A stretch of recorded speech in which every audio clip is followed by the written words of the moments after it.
Hi, my name is Cameron Russell, and for the last little while, I've been a model, actually for 10 years.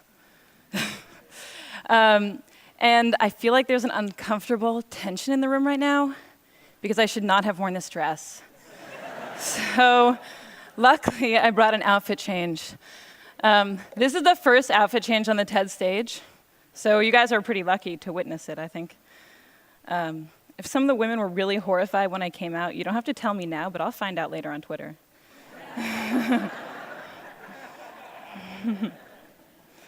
I'd also note that I'm quite privileged to be able to transform what you think of me in a very brief 10 seconds. Not everybody gets to do that. These heels are very uncomfortable, so good thing I wasn't going to wear them.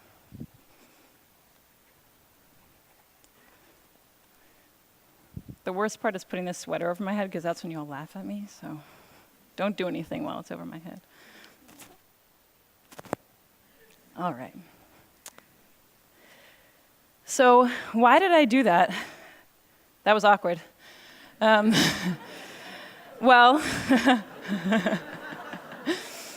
hopefully not as awkward as that picture.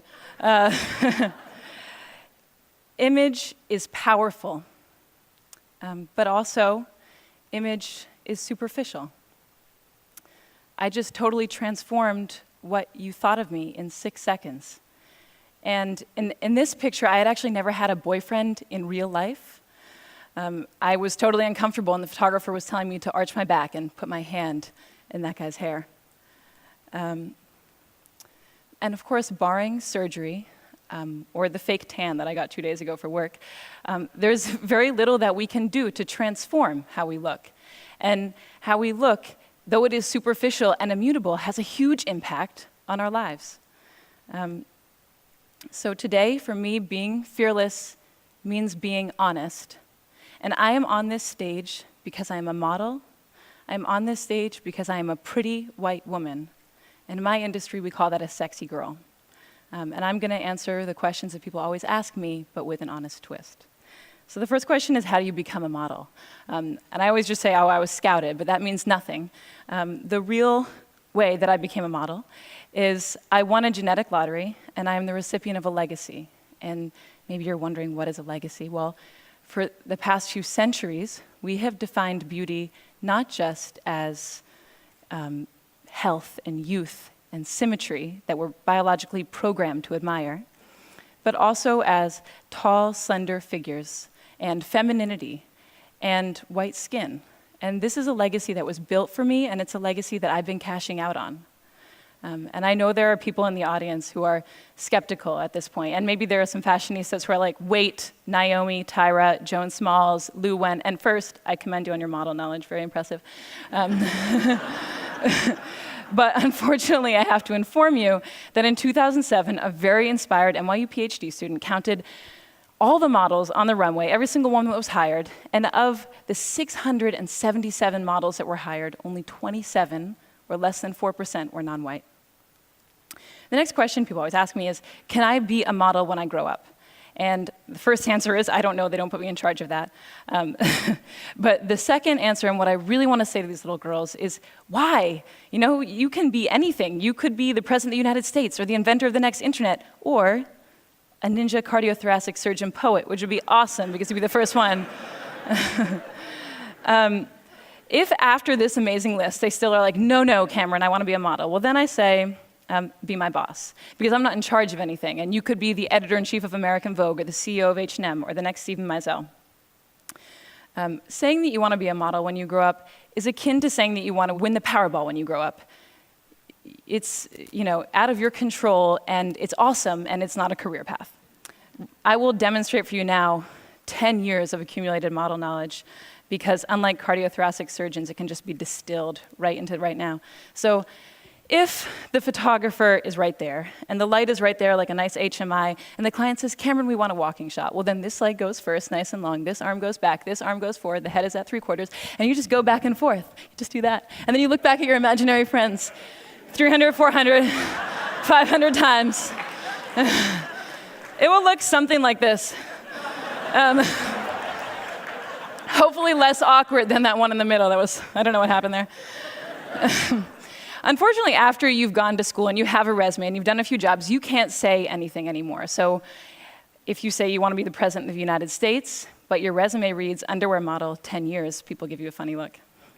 The next question people always ask me is, do they retouch all the photos? And yeah, they pretty much retouch all the photos, but that is only a small component of what's happening. This picture is the very first picture that I ever took, and it's also the very first time that I had worn a bikini. And I didn't even have my period yet. I know we're getting personal, but I was a young girl. This is what I looked like with my grandma just a few months earlier.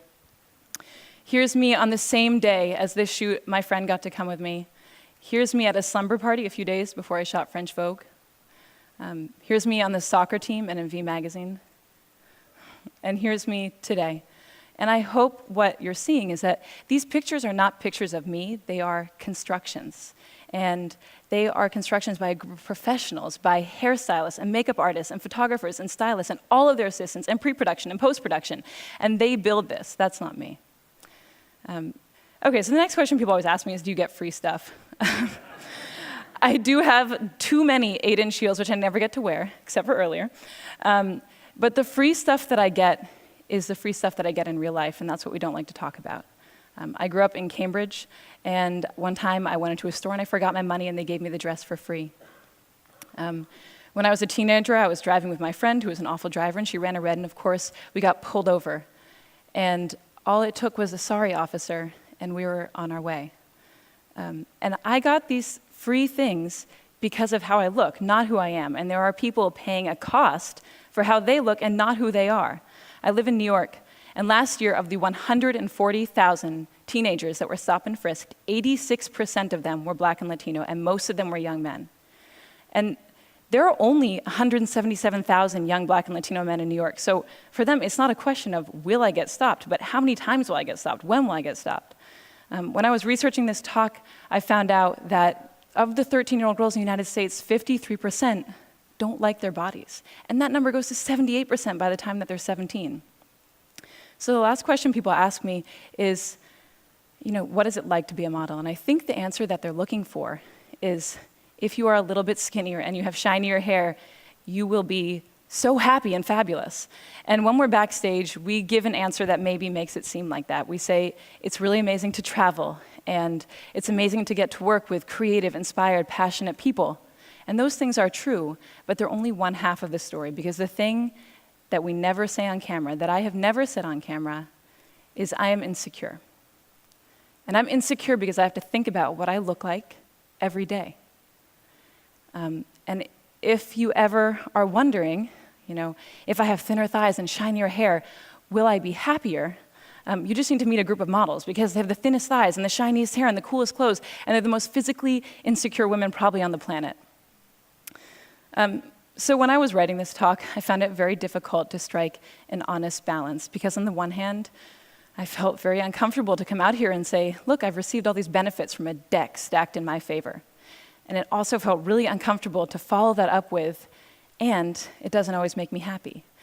But mostly, it was difficult to unpack a legacy of gender and racial oppression when I'm one of the biggest beneficiaries.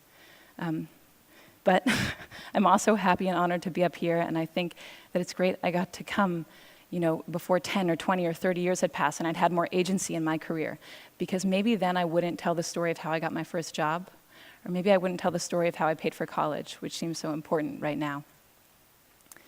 If there's a takeaway to this talk, I hope it's that we all feel more comfortable acknowledging the power of image in our perceived successes and our perceived failures.